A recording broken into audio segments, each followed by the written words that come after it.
he's the kind of player when you start talking about the, in the locker room, off the field traits that this coaching staff loves to target. He's the type of guy that I think makes a lot of sense.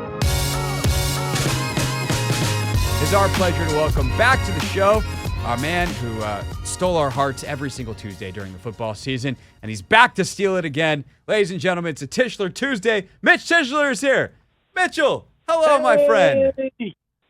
I'm doing great. I love hearing the air horns. We're ready to go. We are so ready to go. Although I have questions about you, Mitchell, and whether you're actually properly fired up, because I heard that on your Beltway football podcast that you co-host with JP Finley, you guys did a mock draft, and on all of your picks, you did, which is, I presume, half of them in the first round, you didn't pick a single offensive lineman. Mitchell, have you changed this offseason? Are you okay? Is this a call for help?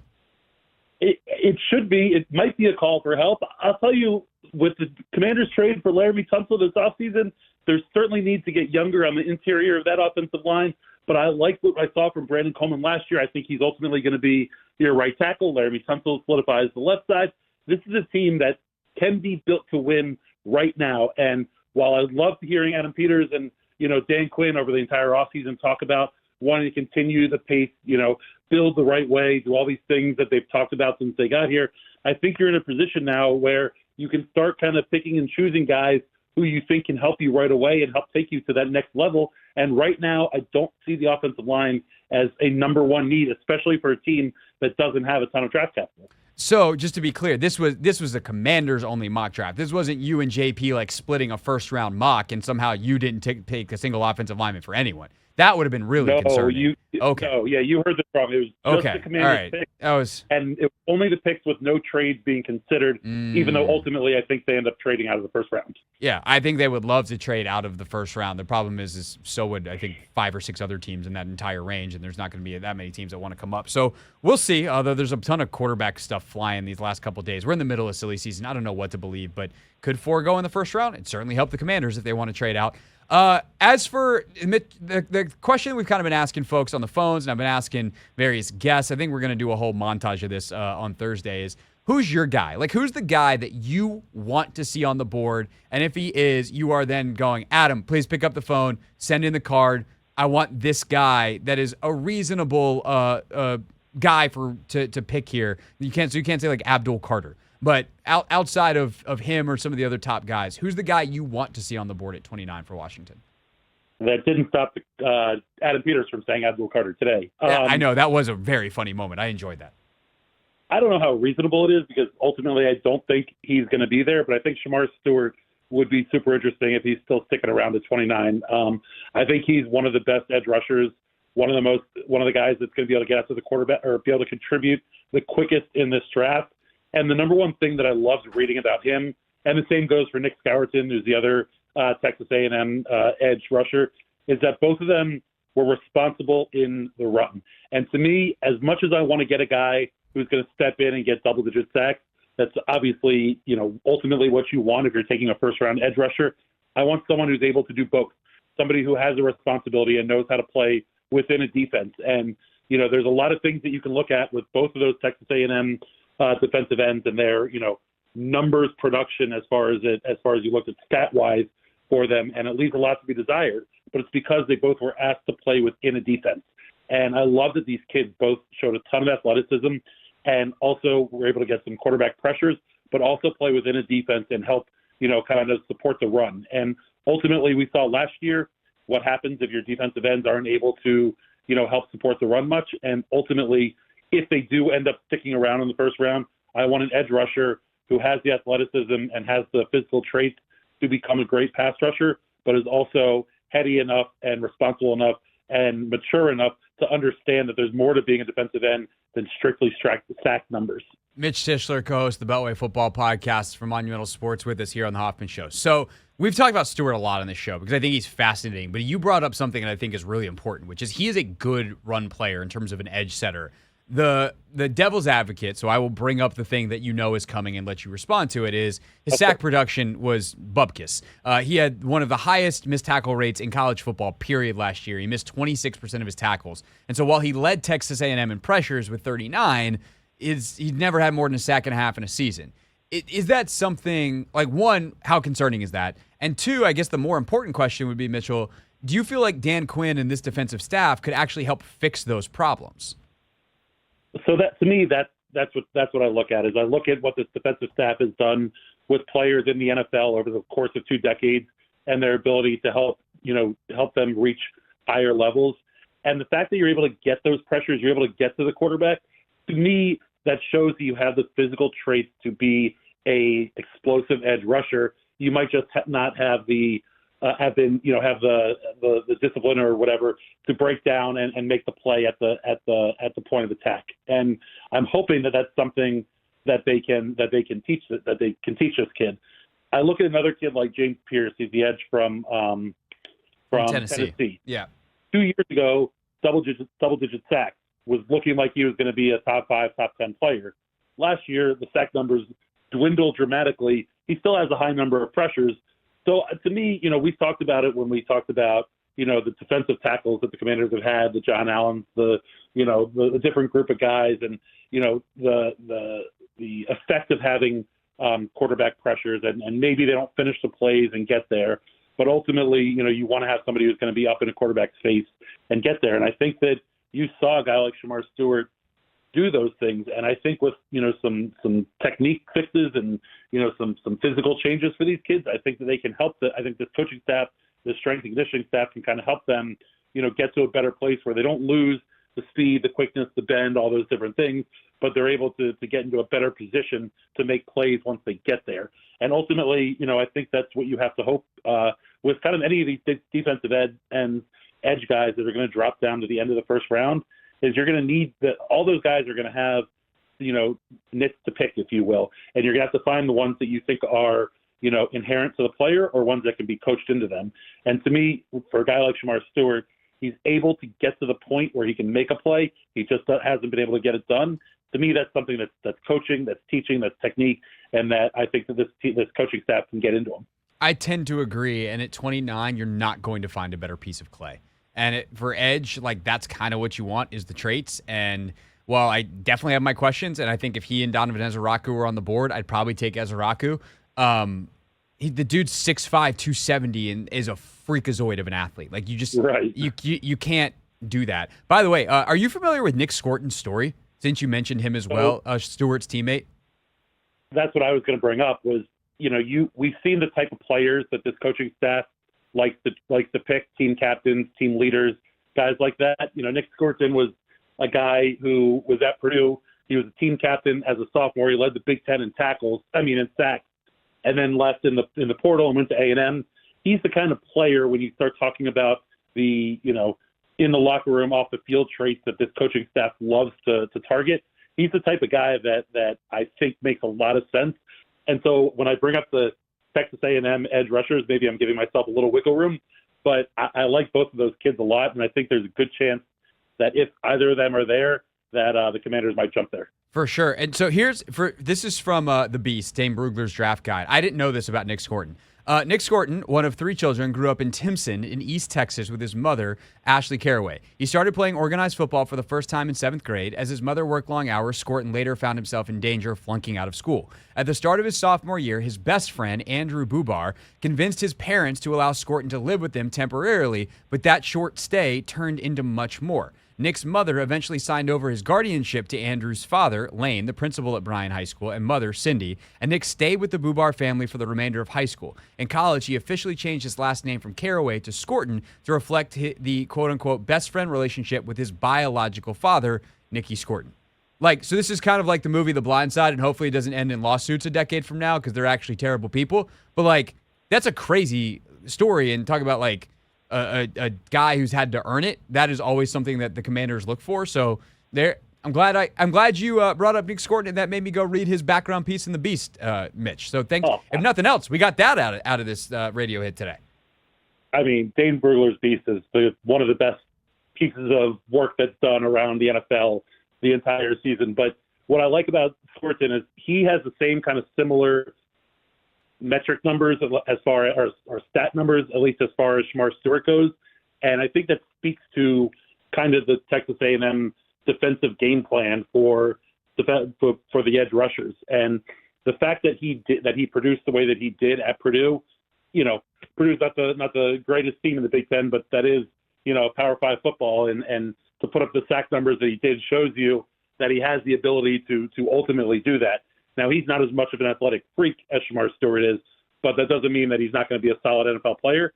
And I like the idea of both of those kids ultimately donning the burgundy and gold potentially. Yeah, for sure. And at Scourton, if they do trade back, he's probably likely to be available in the early or late 30s potentially as well. I don't know who knew. He could also be a first-round pick. That's kind of the wackiness of this class. Mitch, the other big picture thing that we've been kicking around this week is what kind of risk tolerance should Adam Peters have at 29? I'm pretty sure they'll take someone with the Commander's tag, so that takes a guy like a James Pierce probably off the board. But even a guy like Stewart, where the production wasn't there from a sack number, versus a guy like Emeka Egbuka, the wide receiver from Ohio State. I know exactly who that guy is. Tyler Booker, the guard from Alabama. Now I'm speaking to your O-line heart. I know exactly who that guy is. At 29, with where the Commanders are as a team right now, what's your risk tolerance to take a swing on a guy that's super talented but unproven versus maybe a guy with a little bit of a lower ceiling, but you're pretty sure you know what you're going to get?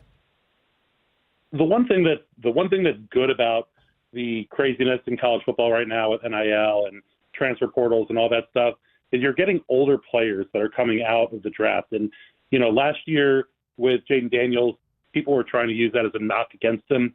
And I think, especially those of us in Washington that have seen this kid, been around this kid, you recognize that the older they are, the more mature they are, the more ready they are to commit to being an NFL player and living the NFL lifestyle, not the celebrity lifestyle that some folks fall into. So I think as you look at these guys, I don't know that there's as much risk with a lot of them as you start looking at kind of the edge of the first round and where the Commanders are picking. Ultimately, I think you need to hit in the first round regardless, but I think you particularly need to hit considering the previous 4 years of Ron Rivera picks and how bare bones the cupboard was when this new regime came in.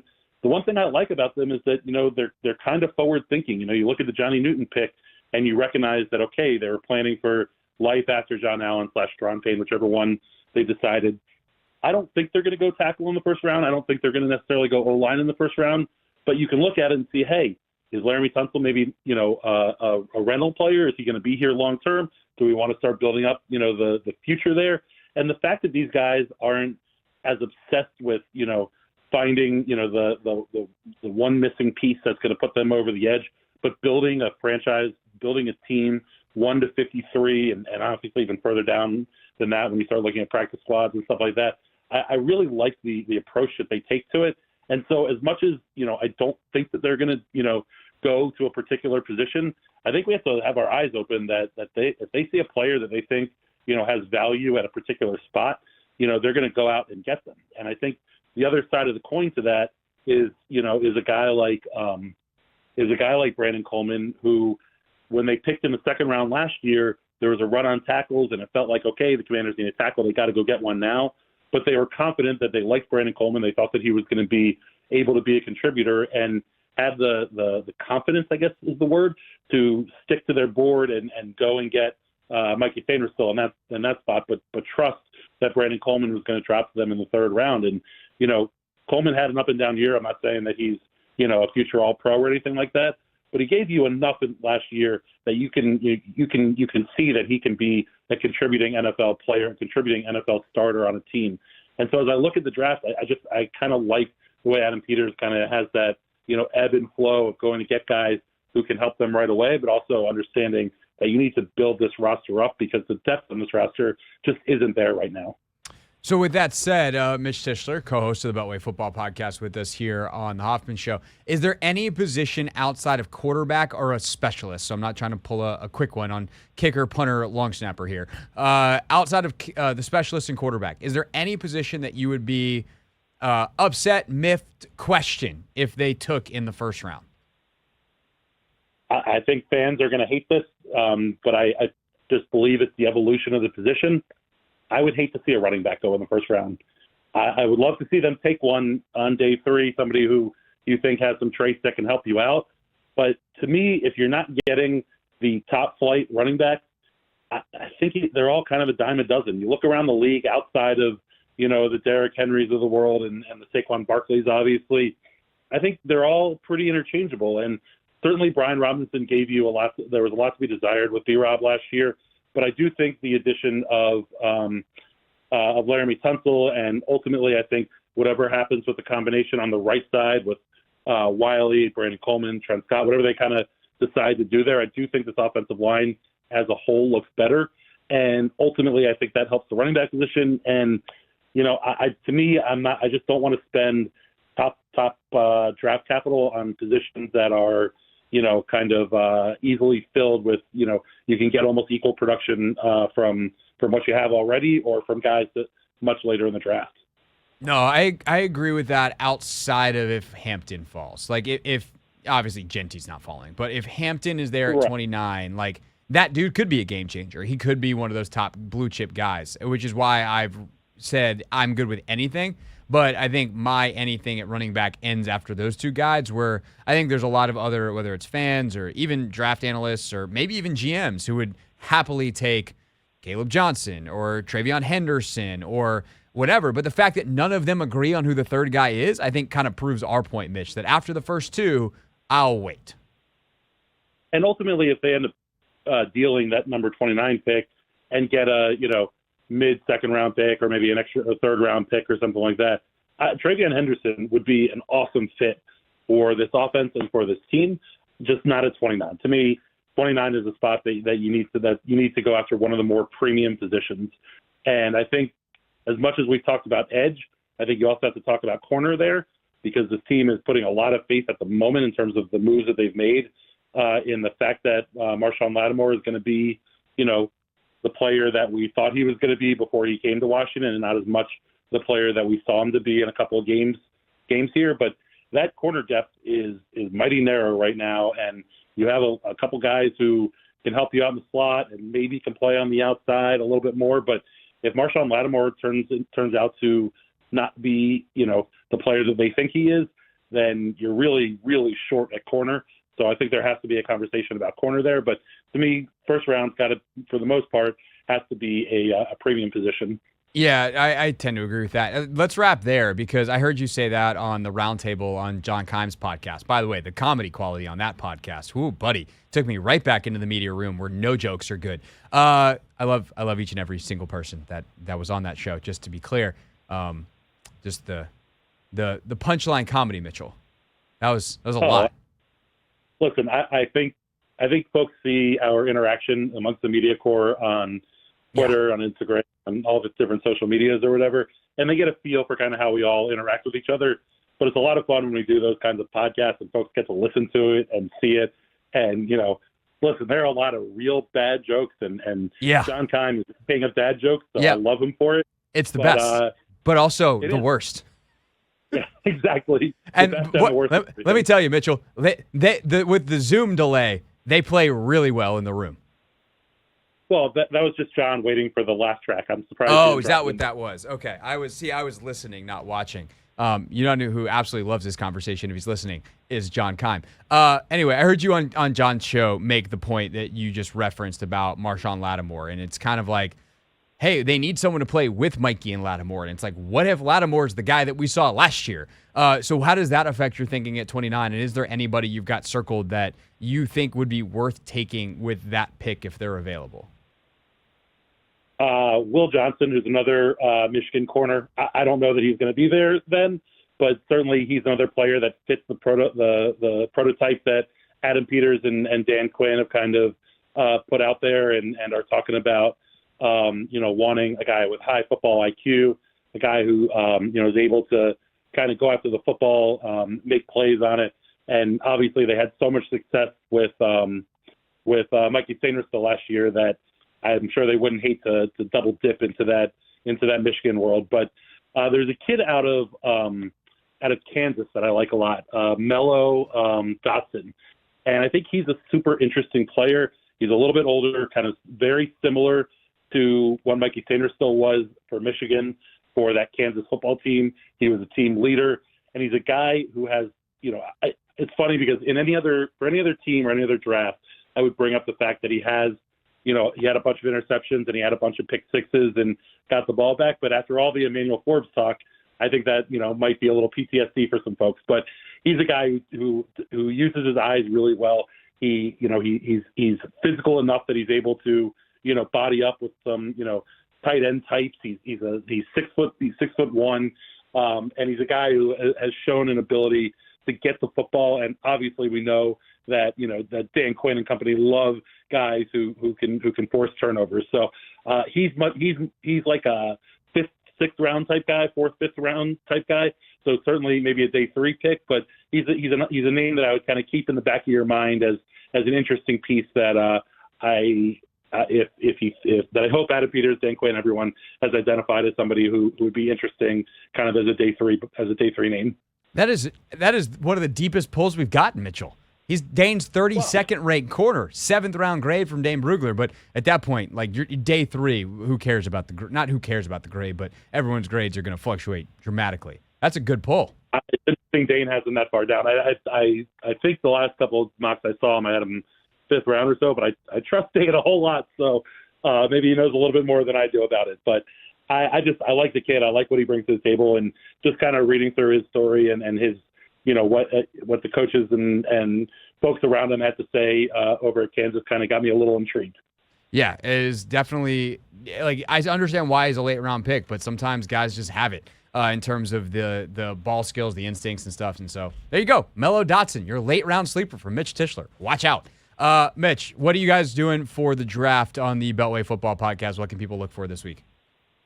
Yeah, we're going to have podcasts up Thursday, Friday, and Saturday each night of the draft after we get a chance to talk to Adam Peters and company when the rounds complete.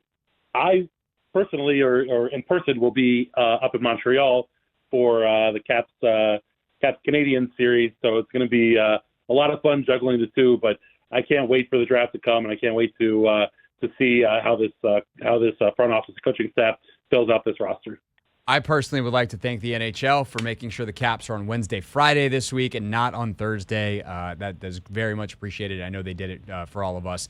Mitchell, thank you so much, sir. Enjoy the draft and enjoy the Cap series. Absolutely. Go Caps. What's up, kiddos? It's your boy Clinton Yates from ESPN. It's the Hoffman Show on the Team 980. Tell your mama I said what's up.